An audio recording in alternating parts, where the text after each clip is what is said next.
विद्यार्थी मित्रांनो, आज आपण बघणार आहोत ते म्हणजे मनुस्मृती. या मनुस्मृतीमधील असलेला राजधर्म हा आपल्याला अभ्यासक्रमामध्ये समाविष्ट असलेला भाग. पण ह्या स्मृतींचे नेमके महत्त्व काय आहे? का बरे ह्या स्मृती निर्माण झाल्या? यांचा विचार आपण या ठिकाणी थोडक्यामध्ये करणार आहोत.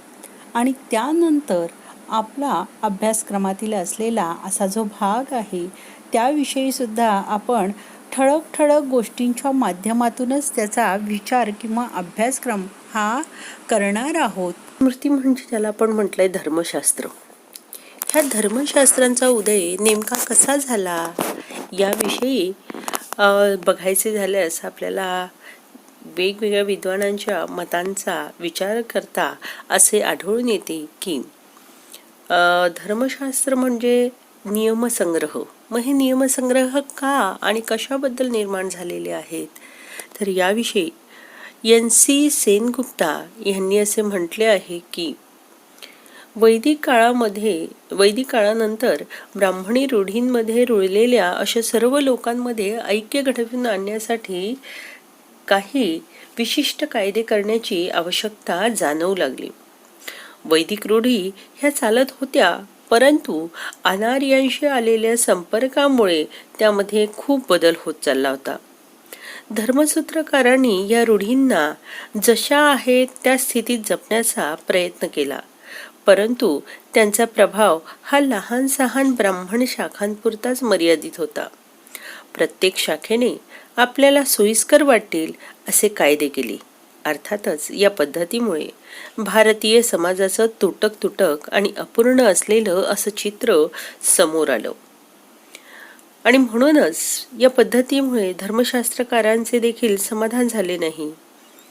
संपूर्ण भारतीय समाजाचे एक नवीन आणि एकसंध असलेलं असं स्वरूप समोर येण्याची आवश्यकता होती. स्थानिक वेगवेगळेपणा असला तरी देखील श्रद्धा आणि कर्मकांड यांना एकत्रित रूपात बांधणे हे आवश्यक होते. थोडक्यात म्हणजे संपूर्ण समाजानं दैनंदिन व्यवहारात धर्माचरण कसं करावं याविषयी नियम करणे आवश्यक झालेले होते. आणि त्यामुळेच वेदांमध्ये सांगितलेली नीती ही संपूर्ण समाजाच्या आचरणात आणण्यासाठी नियमबद्ध करण्यात आली. आणि या नियमांच्या संग्रहालाच स्मृती किंवा धर्मशास्त्र असे म्हटल्या जाऊ लागले. आजही जर आपण बघितले तर स्मृती आणि धर्मशास्त्र हे हिंदूंचे कायदेविषयक असलेले ग्रंथ झालेले आहेत. आजही हिंदू कायद्याची बीजे देखील आपल्याला या स्मृतींमध्ये आढळतात. गेल्या 2500 वर्षातील वारसा हक्क, दत्तविधान, स्त्रीधन, एकत्र कुटुंबाची असलेली मालमत्ता या सर्व गोष्टींच्या बाबतीत हिंदू कायदा हा स्मृतींवरच अधिकाधिक आधारलेला आहे असेही आपल्या लक्षात येते. तर अशा प्रकारे या ठिकाणी धर्मशास्त्रांचा उदय हा नेमका कसा झाला याविषयी आपण या ठिकाणी वर्णन बघितलेले आहे. मनुस्मृती ही जी काही स्मृती आहे ही सुद्धा धर्मशास्त्र या नात्याने वेदांनंतर तिला स्थान देण्यात आलेले आहे. आणि त्यामुळे सर्व स्मृतींमध्ये मनुस्मृती ही अतिशय प्राचीन असून तो हिंदूंचा असलेला पवित्र आणि पूज्य ग्रंथ म्हणून प्रसिद्ध आहे. केवळ हिंदुस्थानातच नव्हे तर परदेशातही प्राचीन काळातील एक उत्तम कायदे पुस्तक म्हणून या मनुस्मृतीला महत्त्व विद्वानांनी दिलेलं आहे. अशा प्रकारच्या असलेल्या ह्या मनुस्मृतीला महत्त्व अधिकाधिक प्राप्त झालेले आहे असे आपल्याला दिसून येते. याचा आपण दुसराही अर्थ सांगू शकतो की स्मृती का जन्माला आल्या असाव्यात, तर वेदार्थांचं अवबोधन करणं हे सर्वसामान्यांना कठीण जात होतं. आणि म्हणून महानतम असलेल्या अशा ह्या ऋषीमुनींनी अतिशय सोप्या भाषेत ह्या लोकांच्या जीवनासाठी किंवा लोकांना हे सहजतेने नियम कळावेत म्हणून स्मृती, पुराण इत्यादी ग्रंथांची रचना केली. धर्मशास्त्रांप्रमाणे सामाजिक दृष्टीनेही या स्मृतींना खूप महत्त्व आहे, कारण की ह्यात वेगवेगळ्या प्रकारचे संस्कार इत्यादी आणि धर्माचरणाविषयीचं वर्णनही केलेलं आहे. हेही आपल्याला दिसून येते. का करावा या स्मृतींचा अभ्यास? याचे उत्तर आपल्याला देता येते की एकूणच भारतीय समाजाची परिस्थिती ही काय होती, कशी होती, ह्याचे ज्ञान जर करून घ्यायचे असेल तर त्यासाठी आपल्याला भारतीय स्मृतींचे अध्ययन सुद्धा आवश्यक ठरते. आणि हे सुद्धा स्मृतींचे एक प्रकारे महत्त्वच आहे असे आपण म्हणू शकतो. भारतातील व्यवहाराचे म्हणजेच कायद्याचे ज्ञान करून घ्यायचे असल्यासही स्मृतींचा अभ्यास आपल्याला अतिशय आवश्यक असलेला असा आहे असे दिसून येते. इंग्रजी राजवटीत आणि आत्ताच्या न्यायालयात दायभागाचे जे नियम केले आहेत ते प्राचीन धर्मशास्त्रावरच आधारलेले आहेत. प्राचीन समाजाची नीट व्यवस्था लावणे हे स्मृतिकारांचे प्रमुख कार्य होते आणि ते स्मृतिकारांनी केलेले आहे असे आपल्याला ह्या ठिकाणी दिसून येते.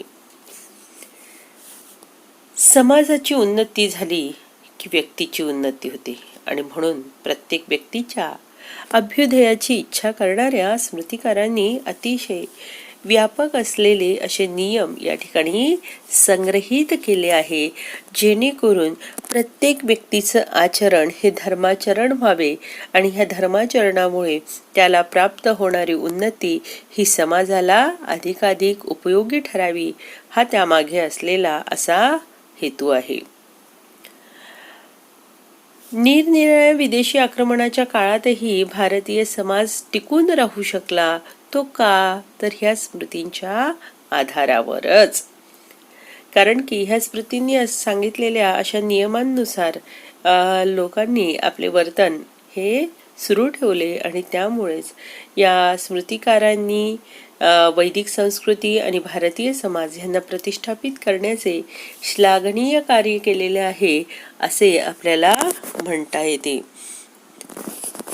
हे श्रुती आणि स्मृती म्हणजे नेमके काय आहे? तर बृहस्पती स्मृतींमध्ये असं म्हटलं आहे की श्रुती स्मृती हे मनुष्याचे 2 डोळे आहेत. म्हणजे मनुष्याला एक डोळा असला तर कदाचित त्याला संपूर्ण सृष्टी ही व्यवस्थित दिसणार नाही, परंतु 2 डोळे असले तर त्याला दोन्ही डोळ्यांनी आजूबाजूचा संपूर्ण समावेशक असलेला भाग बघता येऊ शकतो. आणि म्हणून श्रुती आणि स्मृती हे 2 डोळे मनुष्याचे आवश्यक असलेले असे आहेत असे आपल्याला दिसून येते. आणि डोळे नसले तर मनुष्याला काहीच दिसणार नाही, हाही अर्थ त्यामधून आपल्याला जाणवतो आहे.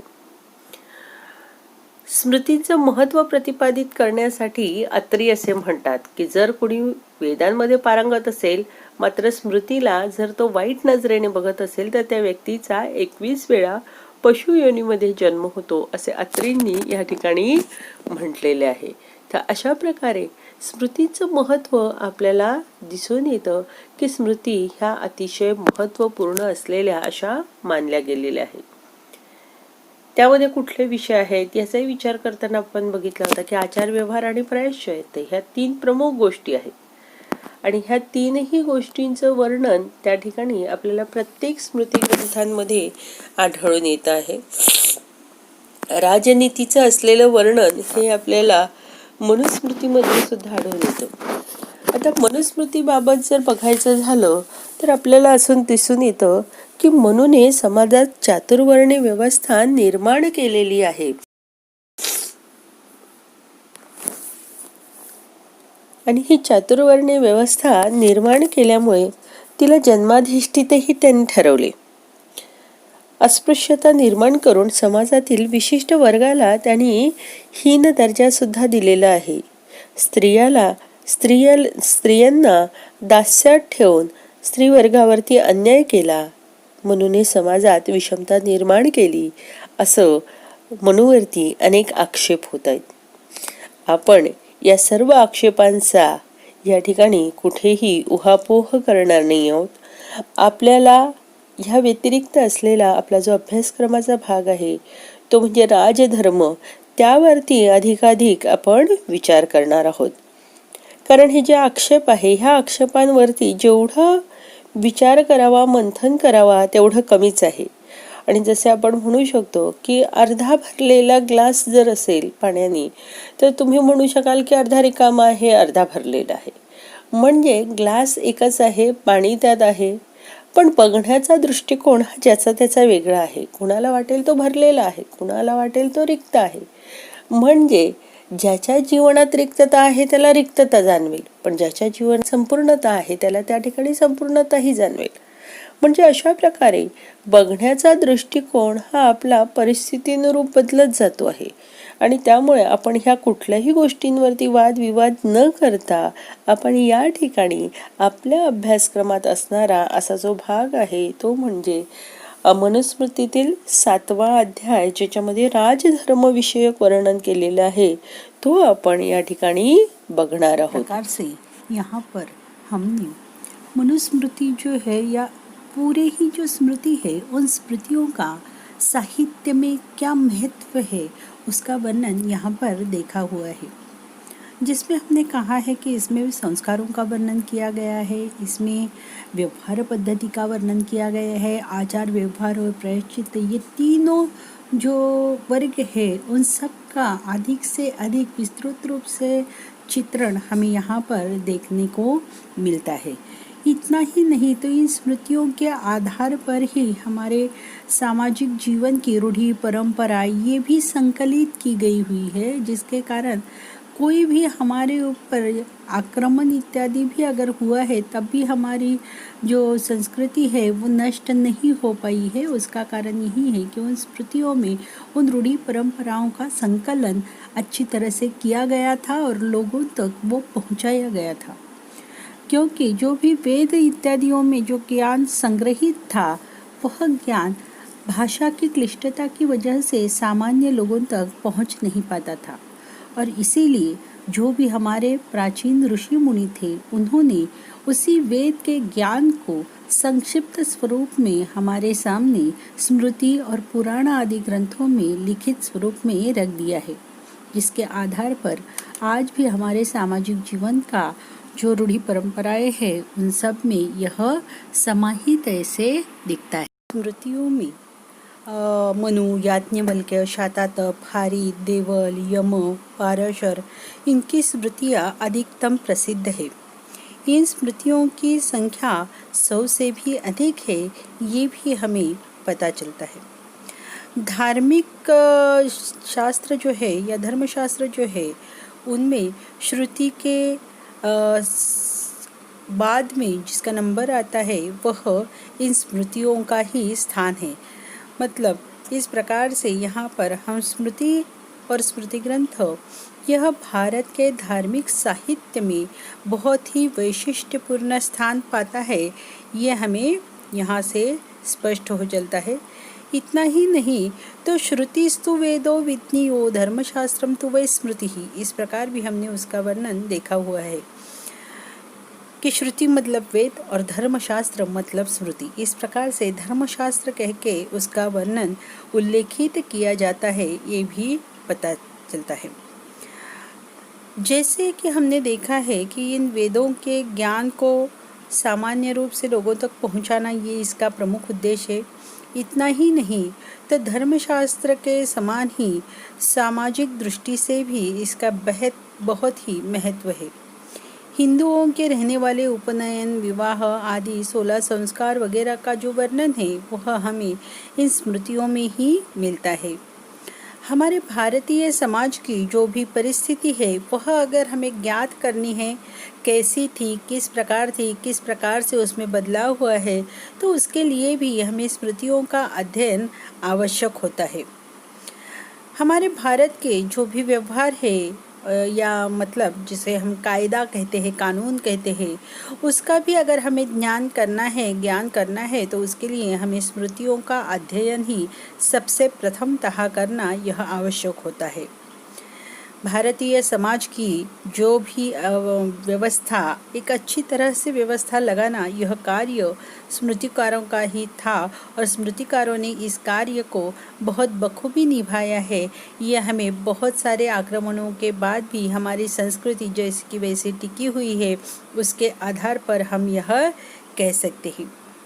इसी प्रकार से जैसे कि समाज की उन्नति होती है तो उसके कारण व्यक्ति की भी उन्नति होती है, उसी प्रकार से व्यक्ति की उन्नति हो गई तो समाज की भी उन्नति होती है।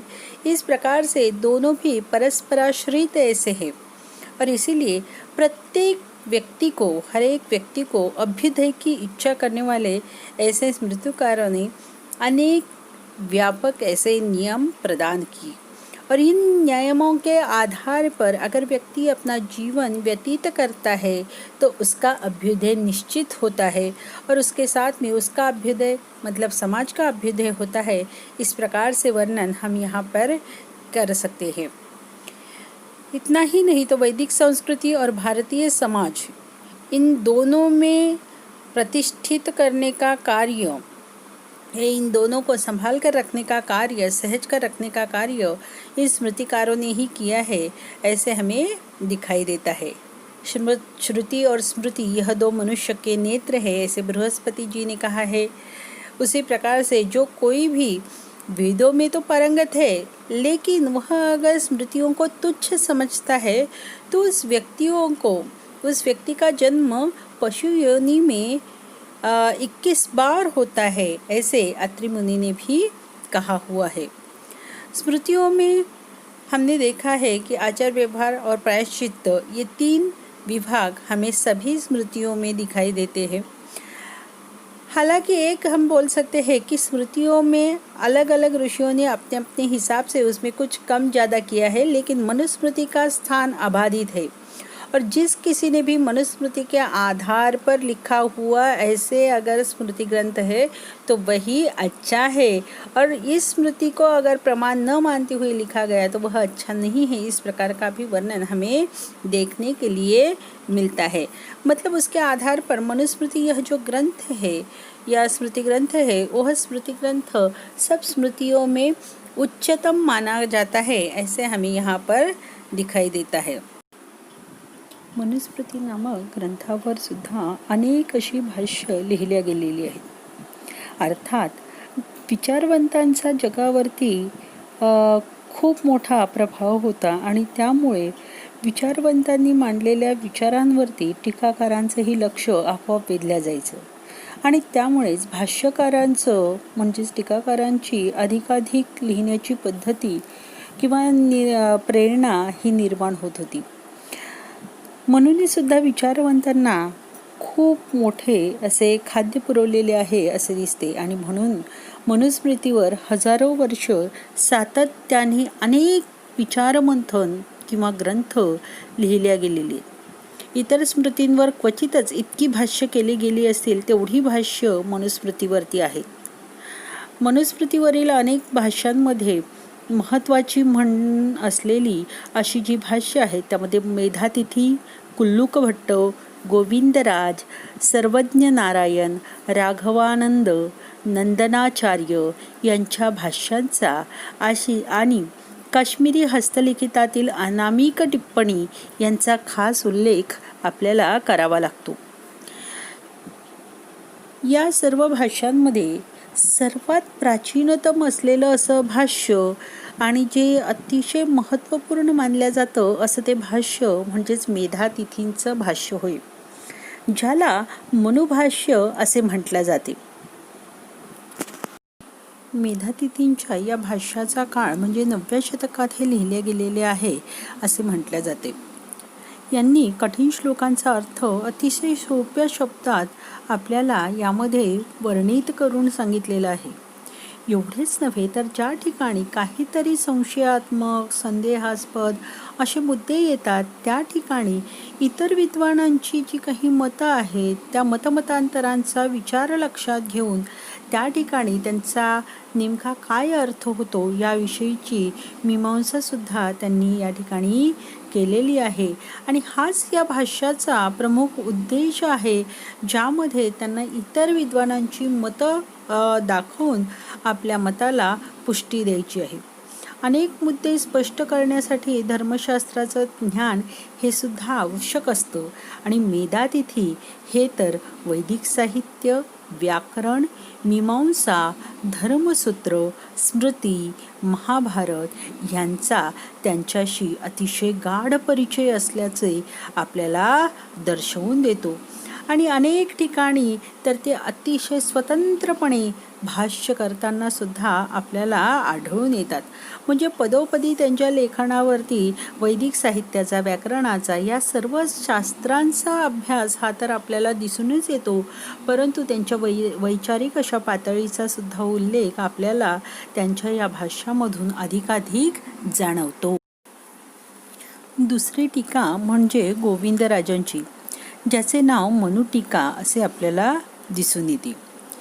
आणि ही मनुटीका म्हणजे नेमकी काय आहे, तर मेधातिथींच्याच भाष्याचं लघु स्वरूप म्हटलं तरीही चालू शकतं. कारण की गोविंदराजांनी त्यांना उपयुक्त वाटतील अशा गोष्टी मेधातिथींच्या भाष्यापासून जशाच्या तशा स्वीकारलेल्या आहेत. आणि मेधातिथी ज्या शब्दांवरती भाष्य करत नाही, टिप्पणी देत नाही, अशा शब्दांच्या स्पष्टीकरणाची मात्र ह्यांनी भर टाकलेली आहे, हे आपल्याला दिसून येते. प्राध्यापक जॉली यांच्या मते गोविंदराज ह्या विचारवंताचं काळ हा साधारणतः 12वे शतक ते 13वे शतक असा मानला गेलेला आहे. तिसरी टीका जी आपण म्हटली ती म्हणजे सर्वज्ञ नारायणाची मन्वर्थ मुक्तावली, मन्वर्थ निबंध. या मन्वर्थ निबंध या भाष्यामध्ये त्यांनी साधारणतः प्रत्येक शब्दावरती केलेलं असं वरवरचं भाष्य म्हणूया किंवा धावतं भाष्य असं आपल्याला ह्यामध्ये दिसत नाही. तर त्यामध्ये जी काही सखोल असणारी, कठीण असणारी अशी जी शब्दरचना आहे किंवा श्लोक आहे, यांच्यावरती अधिक भर सर्वज्ञ नारायणांनी दिलेला आहे. म्हणजे आपण जे म्हणतो की वरवरचं वर्णन, तर असं वर्णन त्यांच्या मन्वर्थ निबंधामध्ये नाही. तर मनूच्या अर्थावरती निबंध, म्हणजे मनूने जो काही कठीण शब्दांचा अर्थ आणि त्याच्या मागे त्याचा दडलेला जो काही विचार आहे, तो सर्वज्ञ नारायणांनी आपल्या भाष्याच्या माध्यमातून त्या ठिकाणी त्याचं चित्रण केलेलं आहे किंवा वर्णन केलेलं आहे. या सर्वज्ञ नारायणांना कायद्यांचं ज्ञान होतं असं आपल्याला त्या ठिकाणी दिसून येतं. पण एवढंच नव्हे तर त्यांच्याकडे वेगवेगळ्या शास्त्रांवरची सुद्धा त्यांच्याकडे मातब्बरी होती आणि चांगलीच गती होती, असं सुद्धा आपल्याला कुठेही नाही असं आढळत नाही. म्हणजेच त्यांच्याकडे अगाध असलेली, मेधातिथींसारखीच असलेली सर्व शास्त्रांवरची असलेली पकड त्यांची सुद्धा आपल्याला दिसून येते. चौथं आपण म्हटलं होतं ते म्हणजे कुल्लुक भट्ट. या कुल्लुक भट्टांची सुद्धा मन्वर्थ मुक्तावली नावाची असलेली अशी टीका आहे. आणि या मन्वर्थ मुक्तावली टीकेमध्ये सुद्धा आपल्याला अतिशय सहजगत्या समजणारी अशी असलेली आणि विश्वसनीय असलेलं असं हे भाष्य या ठिकाणी त्यांचं मानलं जातं. आणि मन्वर्थ मुक्तावली, मोती आणि त्यांची ओळ ही जशी आपण म्हणतो आणि ती जशी सुटसुटीत आणि सुंदर दिसते, अगदी तशाच प्रकारचं असलेलं मनुस्मृतीवरचं हे सहज आणि सरळ असलेलं असं भाष्य आहे. इतर पंडितांच्या मदतीने कुल्लुक भट्टांनी हे लिखाण केलेलं आहे असं म्हटलं जातं. आणि कुल्लुकांचा काळ हा साधारणतः 15वे शतक हा मानला जातो. राघवानंद हे आणखी एक टीकाकार, ज्याच्यामध्ये आपण राघवानंद सरस्वती असं म्हटलेलं होतं, आणि त्यांच्या टीकेचं नाव आहे मानवार्थ चंद्रिका. या भाष्यामध्ये मन्वर्थ मुक्तावलीवरती आधारित असली ही मानवार्थ चंद्रिका आहे. राघवानंदांच्या अगोदर असलेल्या अशा 4ही भाष्यांचा आधार घेत त्यांनी आपले हे जी मानवार्थ चंद्रिका आहे ती त्यांनी लिहिलेली आहे असं म्हणता येतं. पण ह्याच्यासोबतच या 4 भाष्यांचा आधार जरी त्यांनी घेतलेला असला तरी तो मुख्यतः कुल्लुक भट्टांच्या मताला अधिक प्राधान्य देतात असेही आपल्याला जाणवते. हे भाष्य 16व्या किंवा 17व्या शतकाच्या सुमारास लिहिल्या गेलेलं असावं असं मत यांच्याबाबत मांडला जातो. आणि शेवटची टीका म्हणजे नंदनाचार्यांनी केलेली अशी मनुव्याख्यान नावाचं भाष्य किंवा टीका होय. हे अतिशय छोटं असलेलं असं भाष्य असून खूपच कमी शब्दांमध्ये वाक्प्रचारांचं स्पष्टीकरण देतो असं म्हटलं जातं. आणि काही एक वाक्प्रचार असे आहेत की ज्यांचं स्पष्टीकरण करणं हे अतिशय आवश्यक असतं, अन्यथा त्याचा अर्थ हा समजू शकत नाही. अनेक श्लोकांकडे नंदनाचार्यांनी लक्षही दिलेलं नाही आहे असंही आपल्याला दिसतं. आणि असे हे भाष्य सुमारे 1700 ते 1800 1724 ते 1803 या काळात लिहिल्या गेलेलं असावं असं म्हटलं जातं. आणि शेवटची असलेली टीका म्हणजे काश्मीरी हस्तलिखितातील असलेली अनामिक टिप्पणी ही तशी उपरोक्त सर्व जी काही टीका बघितल्या त्या टीकांच्या दृष्टीने तेवढी तशी विशेष महत्त्वाची नाही, परंतु कुठल्या तरी विद्वान पंडिताच्या टिप्पणीवरूनच हे भाष्य घेऊन नंतर त्या श्लोकाच्या बाबत त्याचं वर्णन मांडण्यात आलेलं असावं असं म्हटलं जातं. इस प्रकार से हमने यहाँ पर देखा है कि जैसी मेधातिथि की टीका यह सर्वव्यापी है जिसमें बहुत सारे संदेहों का वगैरह वर्णन किया है, उसी प्रकार से गोविंदराज की मनु टीका नामक जो भाष्य है वह उसका लघु स्वरूप है, मेधातिथि के ही टीका का एक लघु स्वरूप है ऐसे हम बोल सकते हैं. जो चीज़ें उन्हें मेधातिथि के इसमें से अच्छी लगी है वह भाष्य में से उन्होंने वैसी की वैसी उठा ली है. और जहाँ पर मेधातिथि ने भाष्य नहीं किया है ऐसे शब्दों के बारे में गोविंदराज ने अपना ध्यान आकृष्ट किया है. और ऐसे गोविंदराज की यह जो टीका है वो 12वें से 13वें शतक में की गई है ऐसे बोला जाता है. सर्वज्ञ नारायण की जो 13वें शतक में निर्माण हुई ऐसी टीका है जिसका नाम मनवर्थ निबंध है, उसमें हमने देखा है कि उसके प्रत्येक शब्द के ऊपर उन्होंने ज़्यादा नहीं बल्कि बहुत कम विचार किया हुआ है, ऐसे हमें वहाँ पर दिखाई नहीं देता है, अपितु बहुत ही कठिन शब्दों का और श्लोक इनका विवरण उन्होंने करने के ऊपर अपना जो भी नज़रिया है वो वहाँ पर रखा है ऐसे दिखाई देता है. सर्वज्ञ नारायण इनको केवल पवित्र ऐसे कायदे कानून का ही ज्ञान नहीं था, तो उनकी भी गति मेधातिथि के समान ही सभी शास्त्रों की ओर थी और उन्होंने कठिन से कठिन शब्दों का वर्णन वहाँ पर देने का प्रयास इन मनवर्थ निबंध में किया हुआ है. और इनका जो शतक है वो 13वें शतक का काल इनका माना जाता है. कुल्लुक भट्ट ने मनवर्थ मुक्तावली नामक टीका लिखी हुई है और मनुस्मृति समझने के लिए यह बहुत ही विश्वसनीय ऐसी मार्गदर्शक भाष्य है या टीका है ऐसे वहाँ पर कहा जाता है. और बाकी के जो भी पंडित हैं उन पंडितों के आधार पर कुल्लुक भट्ट ने यह लिखान बनारस में किया हुआ है ऐसे बोला जाता है. और उनका जो समय है वह 15वें शतक का समय माना जाता है.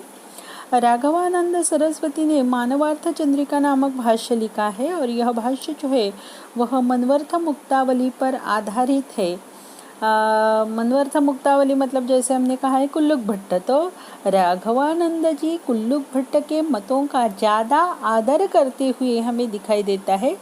यानी उन्होंने पहले 4 जो भाष्य हुए जैसे मेधातिथि, गोविंदराज, सर्वज्ञ नारायण, इनके भाष्यों का अनादर किया है ऐसा नहीं है, लेकिन उनके मत में कुल्लुक भट्ट का जो मत है वो ज़्यादा विश्वसनीय था ऐसे यहाँ पर दिखाई देता है.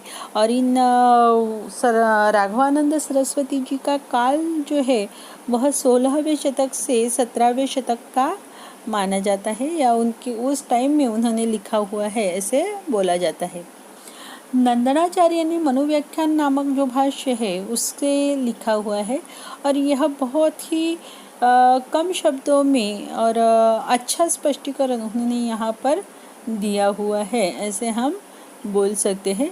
बहुत सारे ऐसे वर्णन हैं जहाँ पर नंदनाचार्य ने अपना जो नज़रिया है वो वहाँ पर आकृष्ट नहीं किया या हम ऐसे कह सकते हैं कि उन्होंने उसको दुर्लक्षित कर दिया है। और यह भाष्य जो है वह अंदाजन 1724 से 1803 इस समय में वह लिखा गया है।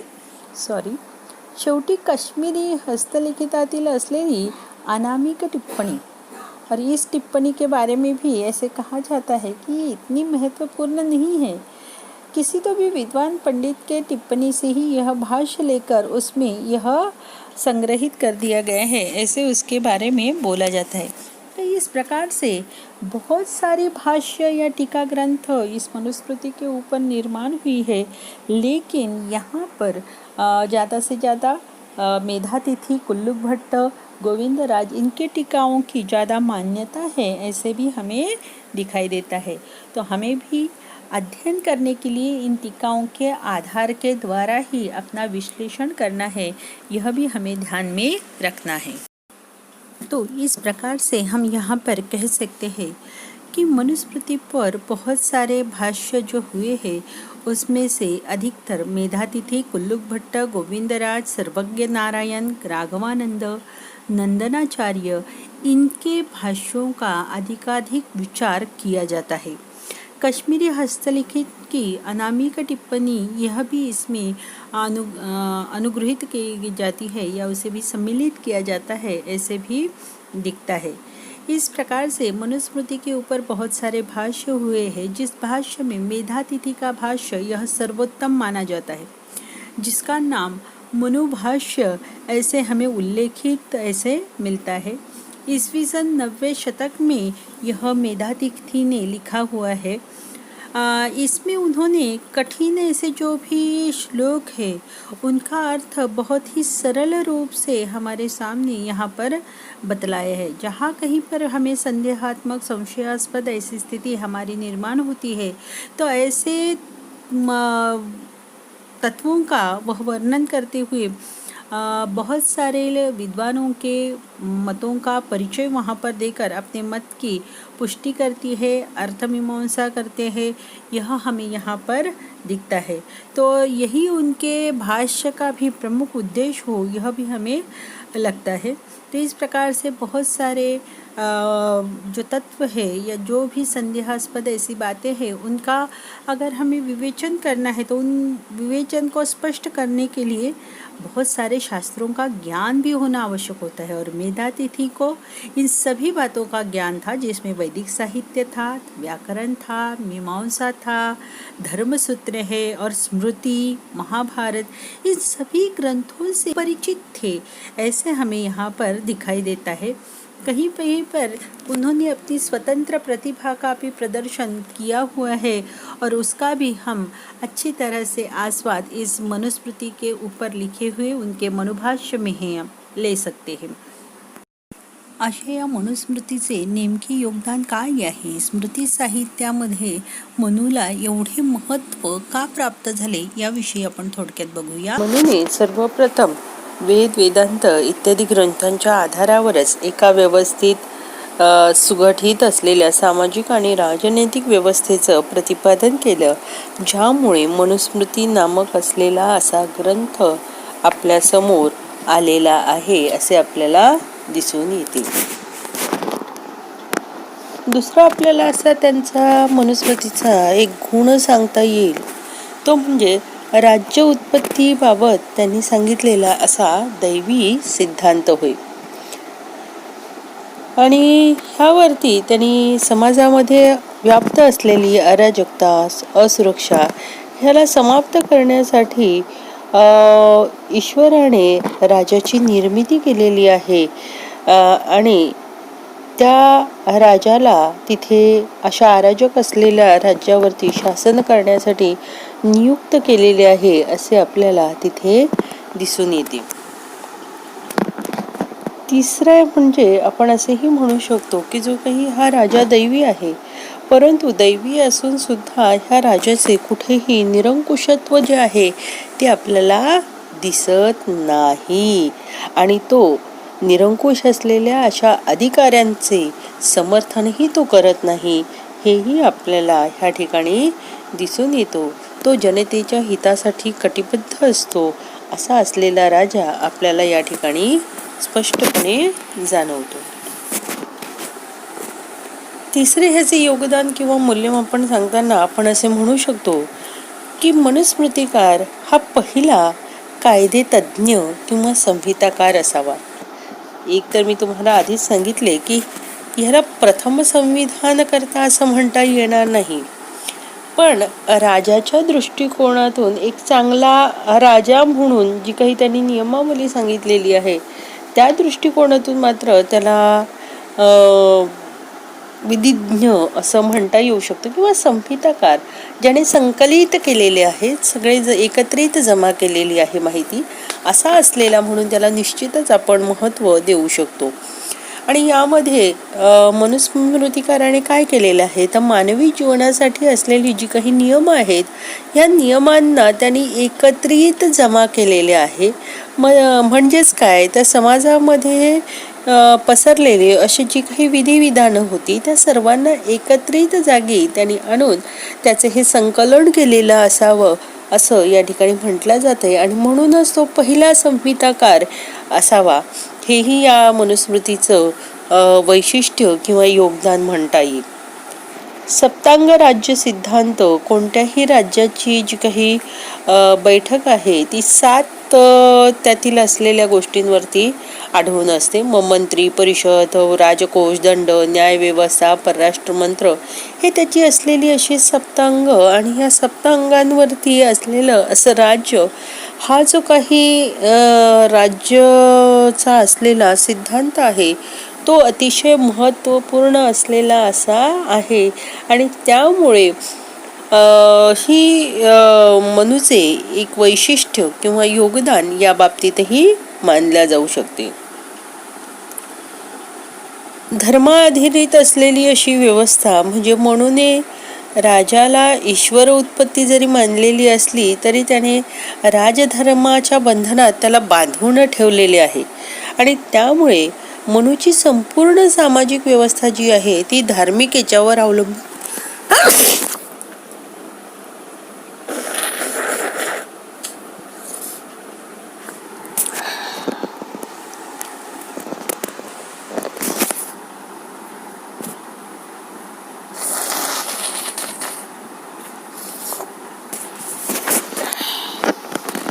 ही मनुची जी काही रचना आहे धर्मावरती आधारलेली, त्यामुळे राजा आणि प्रजा हे सर्वजण आपापल्या कर्तव्यांनी बांधले गेलेले आहेत, कर्तव्यांनी जोडले गेलेले आहेत. आणि त्यामुळेच याला राजधर्म असे म्हटले गेलेले आहे. कर्तव्य पालनच अधिकारांचा जन्मदाता असतो. आणि त्यामुळे राजा जो आहे ह्या राजाने ह्या कर्तव्य पालनाचा विडा जो आहे तो उचललेला असतो. आणि त्यासाठी राजा आपल्या कर्तव्य धर्मानुसार आचरण करत असतो. आणि त्याची आज्ञा ही देवाज्ञा म्हणून प्रजा सुद्धा त्या राजधर्माचे पालन करत असते, असे ह्या मनुस्मृतीच्या वैशिष्ट्यांमध्ये गणल्या जाणारे एक वैशिष्ट्य म्हणून याचाही उल्लेख आपल्याला करता येऊ शकतो. दंड सिद्धांत हा सुद्धा मनुचा वैशिष्ट्यांमध्ये गणला जाणारा एक भाग आहे असेही आपण म्हणू शकतो. भारतीय राजनीतीमध्ये मनुचा दंड सिद्धांत अतिशय प्रसिद्ध असलेला आहे. मनुच्या अनुसार दंडाने काय होते तर सुशासन आणि शांती ही व्यवस्थित ठेवल्या जाते आहे किंवा कायम राखल्या जाते आहे. जेव्हा केव्हा सगळे झोपतात तेव्हा दंडच जातो. यदा सुप्तेषु जागर्ति दंड. आणि अत्याचारी किंवा दुष्ट लोक जे असतील त्यांना तो अडवत असतो. आणि म्हणूनच मनुस्मृतीमध्ये असलेला हा जो काही दंड सिद्धांत आहे त्यामुळे एक अतिशय महत्त्वपूर्ण असलेलं असं त्या मनुस्मृतीचं योगदान आपल्याला मानता येऊ शकतं. आधुनिक न्यायशास्त्राच्या विकासामुळे मनुच्या न्यायशास्त्रा किंवा त्याची दंडनीती जी आहे त्याचं अवमूल्यन झालेलं आहे असं आपल्याला आजच्या या आधुनिक जगाच्या न्यायशास्त्रानुसार आपल्याला म्हणावं लागतं. पुढे आपल्याला दिसून येतोय तो म्हणजे त्याचा आणखी एक महत्त्वाचा योगदान ते म्हणजे कर व्यवस्था ही कर व्यवस्था किंवा कर निर्धारण जे आहे हे कसं करायचं याविषयी सुद्धा म्हणून अतिशय सुंदर असं वर्णन केलेलं आहे. म्हणून राज्याची आंतरिक आणि बाह्य सुरक्षा, समृद्धी तसा प्रजापालन ह्या कार्यांच्या सफल संयोजनेसाठी म्हणून त्यांनी ही जी काही कर व्यवस्था आहे ह्याला महत्त्व दिलेलं आहे. महाराजाद्वारा राजकोष जो काही भरला जातोय यामध्ये त्यांनी असं म्हटलेलं आहे की प्रजेकडून कर घ्यायचा, परंतु हा कर कसा घ्यायचा, तर लोकांना कुठल्याही प्रकारचा त्रास होऊ न देता त्यांच्याकडून कर वसूल करावा. म्हणजे जसा एखादा मधमाशी आहे आणि ती काय करते आहे, ती प्रत्येक फुलांवरती जाऊन त्या फुलाला कुठल्याही प्रकारची इजा न होऊ देतला त्यातला मध गोळा करतो. अगदी त्याप्रमाणेच राजाने सुद्धा प्रजेला कुठल्याही प्रकारचा त्रास होऊ न देता त्या ठिकाणी राजकोष आपला पूर्ण करायचा किंवा जो काही कर आहे तो वसूल करावा असं म्हटल्या गेलेलं आहे. तर अशा प्रकारची असलेली कल्याणकारी आणि नैतिकतेवर आधारलेली अशी कर निर्धारण असलेली व्यवस्था ही आपल्याला मनुची आढळून येते आहे. आणखी एक महत्त्वाचे असलेले त्याचे योगदान म्हणजे परराष्ट्र संबंधी असलेले त्याचे नियम. आणि ह्या परराष्ट्रीय संबंधांच्या नियमांबाबत सुद्धा मनुचे योगदान आपल्याला मानता येते. कारण की यामधून मनुने धर्मयुद्ध आणि युद्धनीती ह्यांच्याद्वारे राजाला निर्देश दिला आहे. आणि तो पूर्ण विश्वासाठी किंवा संपूर्ण जगासाठी म्हणूनच ही राजनीतीसाठी प्रसिद्ध असलेली किंवा प्रेरणादायी असलेली अशी ही विचार आहेत असं आपल्याला या ठिकाणी दिसून येतं. म्हणजे ज्यावेळी मनुने हे सिद्धांत दिले त्यावेळी विश्वाचे अन्य राष्ट्र राजनीतीच्या ह्या स्वरूपाविषयी पूर्णतः अनभिज्ञ असावेत असं दिसतं. परंतु मंडल सिद्धांत, षाडगुण्य, युद्धनीती, पराजित राष्ट्राप्रती विजेता राज्याचा असलेला व्यवहार या नियमांचं निर्धारण करून या विषयावर पूर्ण प्रकाश टाकला गेला नाही. परंतु अधर्मयुद्धाचे निषेध करून युद्धाला सुद्धा कशा प्रकारे शांतीपूर्ण स्थितीमध्ये आणल्या जाऊ शकतो हे या ठिकाणी त्यांनी सांगितलेलं आहे. मनुद्वारा असलेली ही षाडगुण्य नीती आज सुद्धा कुठल्याही देशाला किंवा वैदेशिक नीतीसाठी महत्त्वपूर्ण सिद्धांत म्हणून ठरू शकते. आणि म्हणूनच मनुचा हा सिद्धांत आंतरराष्ट्रीय संबंधांच्या दृष्टिकोनातून आजच्या जगासाठी सुद्धा अतिशय महत्त्वपूर्ण आहे असे म्हटल्यास कुठेही चूक ठरणार नाही. कारण की मनुचा धर्मयुद्ध आणि नैतिकता आधारित असलेल्या युद्धाचा संदेश हा आंतरराष्ट्रीय सहयोग आणि शांतीच्या दृष्टीने अतिशय महत्त्वपूर्णच नाही तर अर्थपूर्ण सुद्धा आहे. अशा प्रकारची असलेली ही जी मनुस्मृती आहे त्या मनुस्मृतीचे नाव हे कसे पडले, कशामुळे पडले असेल याचा विचार केला असता आपल्या लक्षात येतं की वर्ण आणि आश्रम धर्माच्या जिज्ञासू महर्षींच्या द्वारा ब्रह्माच्या मानसपुत्र स्वयंभू असलेल्या मनुला विचारल्यानंतर मनुने धर्मविषयक उपदेश देणे सुरू केले. थोडेसे कथन केल्यानंतर मनुने म्हटले की आता इथे उपस्थित असलेला माझा जो शिष्य आहे तो भृगु विस्ताराने तुम्हा सर्व लोकांना उपदेश देईल. आणि जसे की म्हटलेलेच आहे मनुस्मृतीतल्याच पहिल्या अध्यायातील 59व्या श्लोकामध्ये असे म्हटले गेले, एतद्भवो भृगुः शास्त्रं श्रावयिष्यति शेषतः एतद्हि मत्तो दिग्गजे सर्वम एषो अखिलो मुनिः. अशा प्रकारे या ठिकाणी आपल्याला दिसून येतं की मनुने याप्रमाणे आदेश देऊन भृगूंना या ठिकाणी धर्माचा उपदेश करण्यास सांगितले. आणि त्यानंतर भृगु ऋषींनी धर्माचा उपदेश करायला सुरुवात केलेली आहे. अशा प्रकारे साक्षात रूपाने मनुस्मृतीमध्ये सरळ उपदेश मनूद्वारा कमी आणि भृगूद्वाराच अधिक दिला गेला आहे असे आपल्याला वर्णन आढळून येते. तरी देखील ह्याचे नाव मनुसंहिता किंवा मनुस्मृती असे म्हटले गेलेले आहे. त्याचे कारण हेच आहे की वास्तविक पाहता हा जो काही उपदेश आहे तो मनु नामक ऋषींच्या द्वारेच दिला गेलेला आहे. केवळ त्यांच्या आदेशाने भृगू नामक असलेला असा त्यांचा कदाचित शिष्य, त्या शिष्याने हे व्याख्यान त्यांच्या इतर लोकांसमोर किंवा समाज कल्याण म्हणून त्या ठिकाणी लोकांसाठी त्यांनी हा उपदेश मध्ये हा जो काही राजधर्म सांगितलाय तो राजधर्म नेमका काय आहे, कसा आहे, याविषयीची माहिती आता आपण जाणून घेणार आहोत. मनुसंहिता किंवा मनुस्मृती हे सर्वथा उपयुक्त आहे असे म्हटल्या जाते. तर अशा प्रकारे मनु संहिता म्हणजे जोडल्या गेलेली आणि त्यामुळे मनूमध्ये सुद्धा 2-3 ऋषींच्या द्वारे ही लिहिल्या गेलेली अशी ही मनुसंहिता आहे असं म्हटलं जातं. म्हणजेच मनु भृगू ह्यांच्याद्वारे शाब्दिक मौखिक रूपाने प्रसृत झालेली अशी ही मनुस्मृती होय असे आपल्याला दिसून येते.